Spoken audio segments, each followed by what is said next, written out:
গরমের শুরুতেই অপরাজিত ফুল প্রচুর পরিমাণে আসবে। আর আমি একটা স্পেশাল সার ব্যবহার করব। আর সেই সারটা আমি বাড়িতেই তৈরি করেছি। আর সেই সারটা ব্যবহারের ফলে গরমের শুরুতেই দেখবেন অপরাজিতা গাছে ফুলে ভরে গেছে।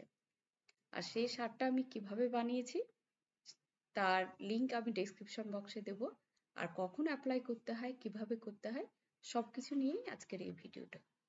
আর আমার ভিডিওগুলো ভালো লাগলে আপনারা লাইক, কমেন্ট, শেয়ার করে আমার ভিডিওটা সাবস্ক্রাইব করে রাখতে পারেন। আসসালামু আলাইকুম, আরার গার্ডেনে আপনাদের সকলকে স্বাগত। তো এখানে আমার 4টে টবে অপরাজিতা গাছ লাগানো আছে। আর এই গাছগুলো বেশ কয়েক বছরের পুরনো, 3 বছরের মতো পুরনো। তো এই গাছগুলো আমি শীতের শুরুতেই কাটাই ছাঁটাই করে মাটি তুলে রেখে দিয়েছিলাম। মাটিটা এই জন্য তুলে রেখেছি যে এখানে একটা পটিং মিক্সচার দেব বলে। তো শীতের শুরুতেই কাজটা করে রেখেছিলাম। আর তারপরে কিন্তু আমি আর হাতই দিইনি, এইরকম অবস্থাতেই রেখে দিয়েছিলাম। আর গাছগুলো দেখে বুঝতেই পাচ্ছেন 3 বছরের পুরনো হওয়ার জন্য বেশ বনসাই টাইপ হয়ে গেছে। এখানে 2 কালারের আছে, একটা নীল আর একটা সাদা। তো অপরাজিতা কিন্তু এখন আরো ভ্যারাইটি পাওয়া যায়। তো ঠিক ফেব্রুয়ারি মাসের দিকে আমি কিন্তু পটিং মিক্সচার দিচ্ছি। আর তার আগে কিন্তু এইভাবে রেখে দিয়েছিলাম। তাতে দু একটা করে কিন্তু ফুল আসছিল। আর শীতে মেনলি কম ফুল আসে, তবে গরমের শুরু থেকেই ফুল আসতে শুরু করে। আর বর্ষাতে প্রচুর পরিমাণে আসে। তো গরমের শুরুতেই আপনারা কিভাবে প্রচুর ফুল নিয়ে আসবেন সেটা নিয়ে আজকের আমার এই ভিডিওটা। তো আগে ঠিক ফেব্রুয়ারি মাসের দিকে আমি কিন্তু এই গাছের গোড়াগুলো কিন্তু খুঁড়িয়ে নিচ্ছি।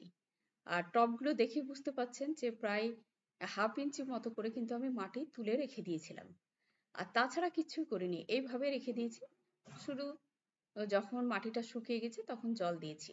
এছাড়া আমি কোনো শীতের মধ্যে কোনো রকমেরই যত্ন নিইনি, কারণ যত্ন নেওয়ারও দরকার নেই, কারণ শীতের সময় একটা ডরম্যান্সি পিরিয়ডে এই গরমের গাছগুলো থাকে। তো এখন আমি যে স্পেশাল সারটা বাড়িতে বানিয়েছি সেটাই দেব। এইটা হচ্ছে মিউকাস সার। এই মিউকাস সারটা আমি বাড়িতেই বানিয়ে রেখেছি। আর এই সার মানে গাছের জন্য ভীষণ ভীষণ একটা উপকারী একটা সার। আর এই সারে সব কিছুই দেওয়া আছে। আমি ডেসক্রিপশন বক্সে লিঙ্কটা দেব, আপনারা চাইলে দেখে নিতে পারেন। তো এই মিউকাস সারটা আমি 4টে টবে দেওয়ার মতো একটা গামলাতে ঠিক হাফ গামলা মতো আমি নিয়ে নিয়েছি। তো এই সারটার সাথে আমি আর কিচ্ছু দেব না। এই সারটা যখন তৈরি করেছিলাম এতে নিমখোল থেকে শুরু করে মাছের আঁশ, শিংকুচি, হাড়কুচি সব কিছুই দেওয়া ছিল। তো শুধু আপনারা দেখবেন, তাহলে বুঝতে পারবেন যে সারটা আমি কিভাবে বানিয়েছি। আর এই সারটার সাথে এখন কয়েকটা আমি উপাদান যোগ করব, তাছাড়া আমি কিচ্ছু দেব না। আর এই সারটাই দেখবেন গাছের গ্রোথের সাথে সাথে এত সুন্দর গাছগুলোকে ঝোপালো করবে এবং ফুল আনতে সহায়তা করবে। এখানে আমি 1 টিস্পুন মতো ফাঙ্গিসাইড দিয়ে দিলাম। আর এর সাথে অ্যাড করছি সর্ষের খোল, এপসম সল্ট আর ডিএপি। এছাড়া আমি কিন্তু আর কিচ্ছু দিচ্ছি না। আর আপনাদের কাছে যদি এই মুহূর্তে মিউকাস সার না থাকে, তাহলে আপনারা গোবর সার বা কম্পোস্ট সার নিয়ে নেবেন। নিয়ে তার সাথে শিংকুচি, হাড়ের গুঁড়ো, পটাশ এইসবগুলো ইউজ করবেন। নিমের খোল অবশ্যই দেবেন।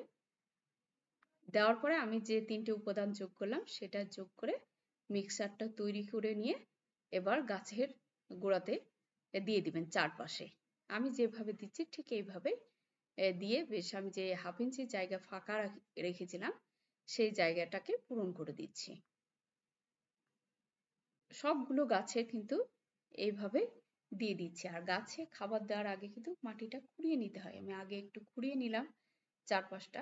তাহলে কি হয়, যে আমি খাবারটা দিলাম, জল দেব, তার ফলে গাছ কিন্তু প্রপার নিউট্রিশনটা পাবে খাবার থেকে।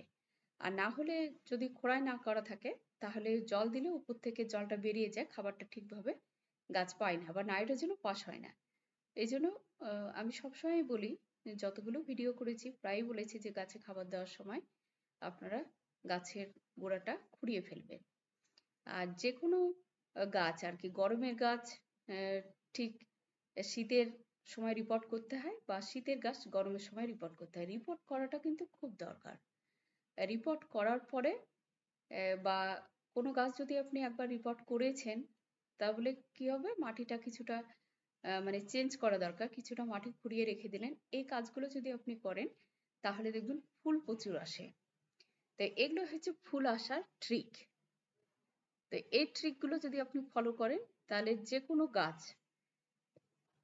ফুল গাছে আপনার প্রচুর ফুল আসবে। তো অপরাজিতা গাছ ঠিক এইভাবে আপনারা পরিচর্যা করুন, দেখবেন ফুলে ভরে যাবে। তো আমি এই পটিং মিক্সারটা দিয়ে জল দিয়ে রেখে দেবো, আর কিছু দেবো না। আর ঠিক মার্চ মাসের দিকে, এটা ফেব্রুয়ারি মাসে কাজটা করেছি, আর মার্চ মাসের দিকে কিন্তু ফুল চলে এসেছে। তার আগে অবধি কিন্তু আমি কোনো খাবারই দিইনি, মানে খাবার তো দেওয়াই আছে, শুধু জাস্ট জল দিয়েছি। আর দেখতে পাচ্ছেন যে কি সুন্দর ফুল এসেছে। আর আরেকটা ট্রিক আপনাদেরকে বলবো, যে ফুল প্রচুর আসার জন্য অপরিজাতা গাছে দেখবেন ফুল আসার পরে ফুলটা পরের দিনই শুকিয়ে যায়। তো শুকনো ফুলগুলোকে তুলে ফেলবেন, কারণ শুকনো ফুল থেকে বীজ হয়ে যাবে, আর বীজ বেশি গাছে হয়ে গেলে কিন্তু ফুল আসতে চায় না। আর যখন মনে হবে যে বীজ আপনার দরকার আছে, একটা দুটো বীজ রাখবেন, বাদ বাকি কিন্তু সব বীজ বা ফুল, শুকনো ফুলগুলো তুলে ফেলবেন। তাহলে আপনার ওখান থেকে আরো ব্রাঞ্চ গজাবে, আর আরো ফুল আসবে। আর যদি অপরাজিতা গাছ আপনি লতানো না করতে চান, ঝোপালো করতে চান, তাহলে জাস্ট লতার যে ডগাটা হয় সেটাকে কেটে দিবেন, তাহলে দেখবেন ওখান থেকে অনেক ব্রাঞ্চ বেরোবে আর প্রচুর ফুল আসবে। তো এই কাজগুলো আপনারা করতে পারেন। তা আমি ঠিক এই মুহূর্তে এসে শুকনো ফুলগুলো আর যে মানে ফল এসেছে সেগুলো ছিঁড়ে ফেলে দিচ্ছি। আর এখন এই মুহূর্তে আমি মাসে দুবার করে পাতলা করে খোল জাল দিয়েছি, এছাড়া আর কিচ্ছু দিচ্ছি না। এটাই হচ্ছে যত্ন। এই যত্নটুকু করলেই দেখবেন আপনার একবারে বর্ষা, মানে শীত, বর্ষাতে তো প্রচুর ফুল দেবো, আর গরম থেকে দেখবেন ফুল আসা শুরু হয়ে গেছে। আর শীতেও দেখবেন একটা দুটো করে ফুল দিতে থাকবে। তো যাদের বাড়িতে অপরাজিতা গাছ আছে, এখনো আপনারা পটিং মিক্সচার দেননি বা রিপোর্ট করেননি, তো তারা রিপোর্ট করুন। আমি প্রথমেই বলবো যে গাছ যদি অনেক দিন ধরে রিপোর্ট না হয়ে থাকে, মাটি স্টিকি হয়ে যায়, তাহলে প্রথমে গাছগুলো রিপোর্ট করুন। আর যদি রিপোর্ট করেই থাকেন তাহলে কিছুটা মাটি তুলে নিয়ে আলগা করে রাখুন কিছুদিন, তারপরে এই আমি যে ধরনের পটিং মিক্সচার দিলাম ওই রকম পটিং মিক্সচার দিন, দেখবেন গাছগুলো ঝোপালো হবে, প্রচুর ফুল আসবে। আর অপরাজিতা গাছ আপনি অনায়াসে 3 বছর কেন, আমার তো এখন 3 বছর চলছে, আপনি 10-12 বছর বাঁচিয়ে রাখতে পারেন। তো এইভাবেই আপনারা যত্ন করুন। এখানেই শেষ করছি। সুস্থ থাকুন, ভালো থাকুন। পরবর্তী ভিডিওতে আবার আপনাদের সাথে দেখা হয়ে যাবে ইনশাআল্লাহ।